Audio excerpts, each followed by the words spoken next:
আমরা দ্বারকা স্টেশনে আছি। চারদিকে দেখতে পাচ্ছেন পুরো ফগি ওয়েদার, চারিদিকে পুরো ফগে ছেয়ে আছে, দেখা যাচ্ছে কুয়াশা, পুরো একদম কুয়াশা হয়ে আছে। এটা হচ্ছে দ্বারকা স্টেশন। দ্বারকা স্টেশনে আমরা দাঁড়িয়ে আছি সকালবেলায়। এখন আমরা যাবো আহমেদাবাদ।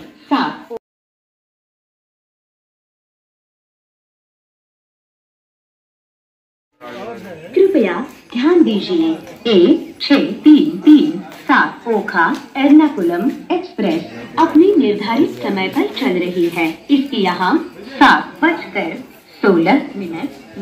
प्लेटफॉर्म क्रमांक 1 पर पहुँचने की संभावना है।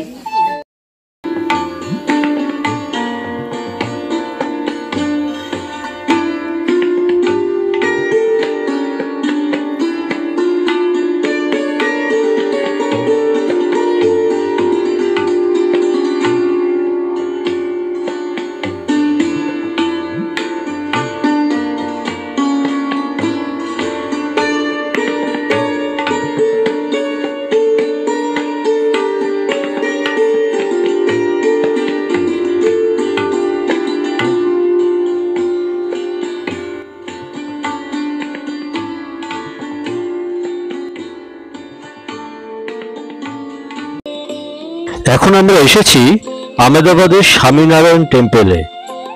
মন্দিরে প্রতিদিনের আচার অনুষ্ঠান পালনকারী স্বামীজিদের জন্য বাসস্থান রয়েছে। প্রতিদিন এই মন্দিরে হাজার হাজার দর্শনার্থীদের আগমন হয়। মন্দিরের প্রতিটি আনাচে কানাচে ঐতিহ্যবাহী ভারতীয় স্থাপত্য শৈলীর নিদর্শন দেখা যায়। প্রধানত মার্বেল, রাজস্থানের গোলাপি বেলে পাথর আর লাল পাথরের ব্যবহার করে হিন্দু সংস্কৃতির ঐতিহ্য মেনে এক অসাধারণ স্থাপত্য কীর্তিতে এই মন্দির গড়ে তোলা হয়েছে। কারুকার্য করা পাথরের মন্দির, মন্দিরের ভেতরে শান্ত মনোরম পরিবেশ আর সন্ধ্যায় আলো আঁধারি পরিবেশ যেমন উপভোগ্য, তেমনি পূজা অর্চনায় মন নিমেষে প্রসন্ন হয়। মন্দিরের ভেতরে ভগবান স্বামীনারায়ণের বিগ্রহ আছে।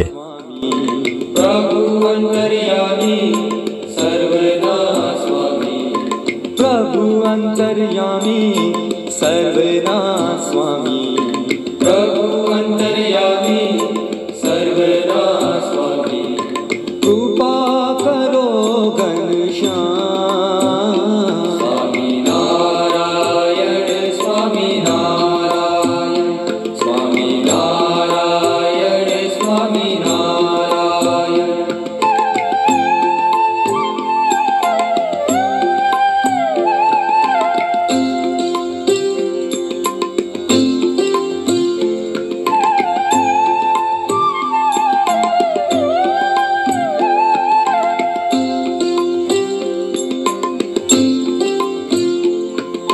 स्वामी नारायण स्वामी नारायण, स्वामी नारायण स्वामी नारायण, भज मन श्री जी नु नाम, स्वामी नारायण स्वामी नारायण, स्वामी नारायण स्वामी नारायण, स्वामी नारायण स्वामी नारायण, स्वामी नारायण स्वामी नारायण, हरिये हरि नु नाम, स्वामी नारायण स्वामी नारायण,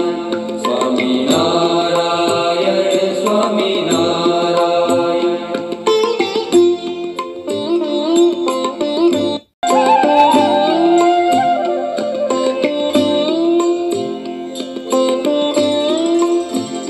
स्वामी नारायण स्वामी नारायण,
এখন আমরা এসেছি আহমেদাবাদের হুতে সিং জৈন টেম্পলে। এটি 1848 খ্রিস্টাব্দে তৈরি করেছিলেন মার্চেন্ট হুতে সিং 10 লক্ষ টাকা ব্যয় করে। 15তম জৈন তীর্থঙ্কর শ্রী ধর্মনাথের উদ্দেশ্যে এই মন্দির নির্মাণ হয়। এই মন্দিরের স্কাল্পচার অত্যন্ত সুন্দর, সাদা মার্বেল দিয়ে তৈরি। মন্দিরের ভেতরে ছবি তোলা নিষেধ, তাই ভেতরে ছবি দিতে পারলাম না।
আমরা এখন এসেছি আহমেদাবাদ রেল স্টেশন থেকে মাত্র 3 কিমি দূরে সিদ্ধি সাইয়দ মসজিদে।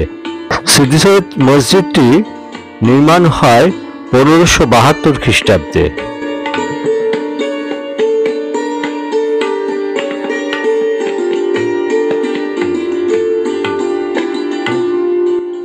এটি লাল দারোয়াজা মার্কেটের পাশেই অবস্থিত, আর গীতা মন্দির বাস স্ট্যান্ড থেকে এর দূরত্ব 3 কিলোমিটার।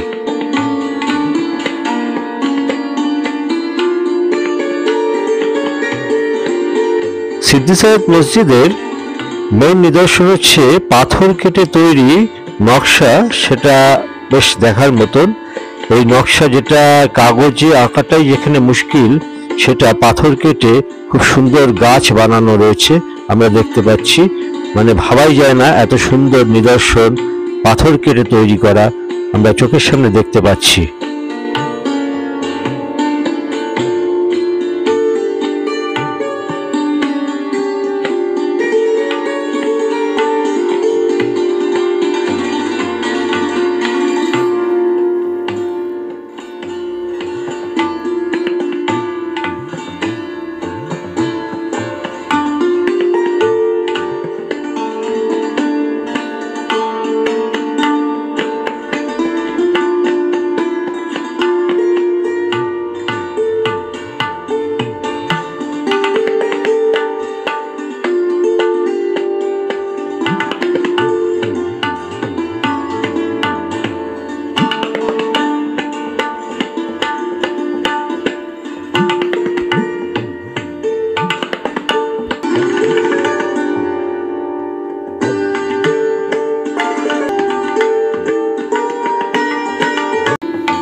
এখন আমরা এসেছি গুজরাটের আহমেদাবাদের প্রাচীন ইসলামিক স্থাপত্য ও সংস্কৃতির নিদর্শন সরখেজ রোজাতে।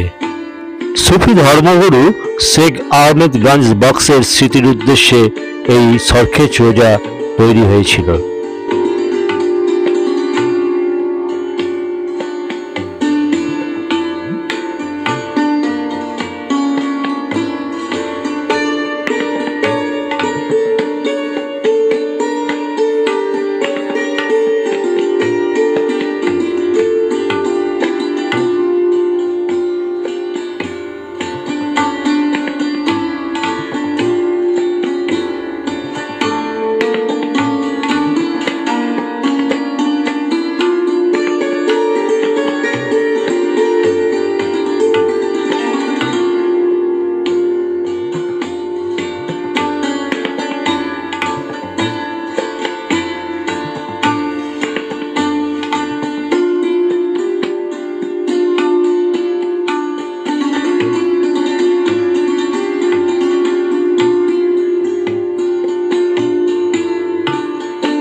চোদ্দশো 51 খ্রিস্টাব্দে সুলতান মোহাম্মদ বেগরা এই সরখেজ রোজার পেছনে এই রাজমহলটি তৈরি করেছিলেন, যেটি আমরা সামনে দেখতে পাচ্ছি।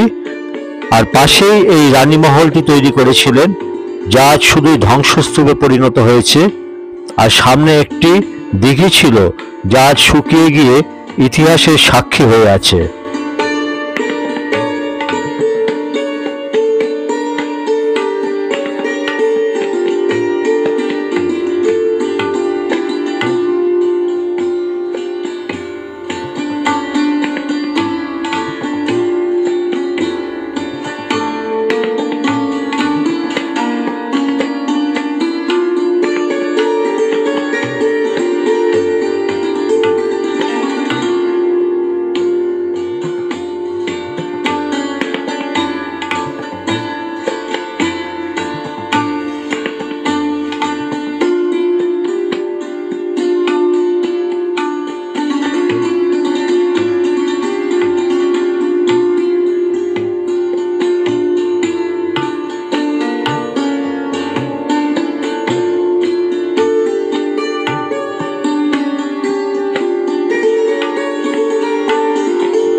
এটা জগন্নাথ দেবের মন্দির, আহমেদাবাদের জগন্নাথ দেবের মন্দির। আমরা এখানে এসেছি।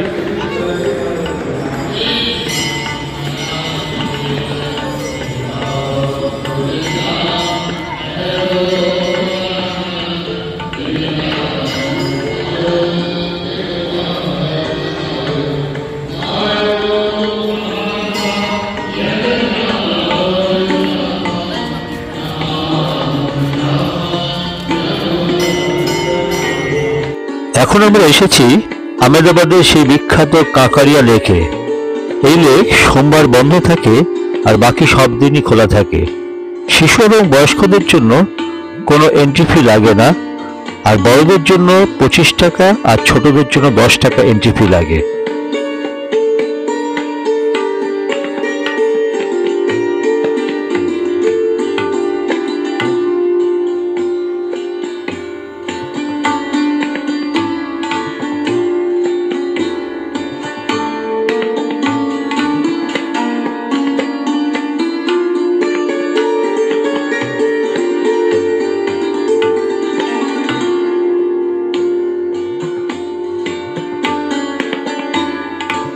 আমরা এখন টয় ট্রেনে চাপার জন্য টিকিট কাউন্টারের কাছে এসেছি।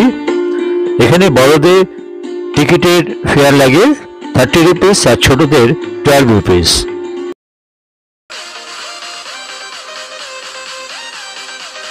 কাকারিয়া লেকটি 15th সেঞ্চুরিতে তৈরি করেছিলেন সুলতান মুইজউদ্দিন মোহাম্মদ শাহ II।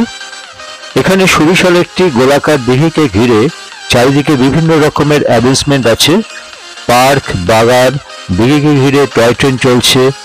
আর সন্ধ্যের সময় রং বেরঙের LED লাইটে পার্কটি সেজে ওঠে। সত্যি ছোট থেকে বড় সকলের টাইম পাসের জন্য একটি খুব সুন্দর জায়গা এটি। ভেতরে ওয়াটার অ্যাক্টিভিটি এবং রাইডিং সবই ব্যবস্থা আছে এই পার্কের মধ্যে।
আমরা আমাদের আজকের ট্যুর শেষ করে ফিরে চললাম আমাদের হোটেলের দিকে। Hotel sunrise, non AC room, 1500 টাকা রুম চার্জ পড়ছে, যেটি আহমেদাবাদ রেল স্টেশনের পাশেই মার্কেটের উপর। আমরা আমাদের ডিনার সেরে চলে যাব আমাদের রুমের দিকে।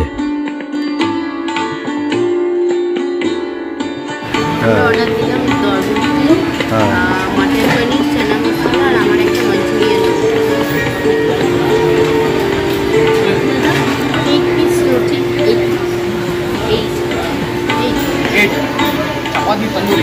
চাপাতি जो বাটার এটা আপনার খাবো। চাপাটি, একটা কারি, এই একটা কারি, সস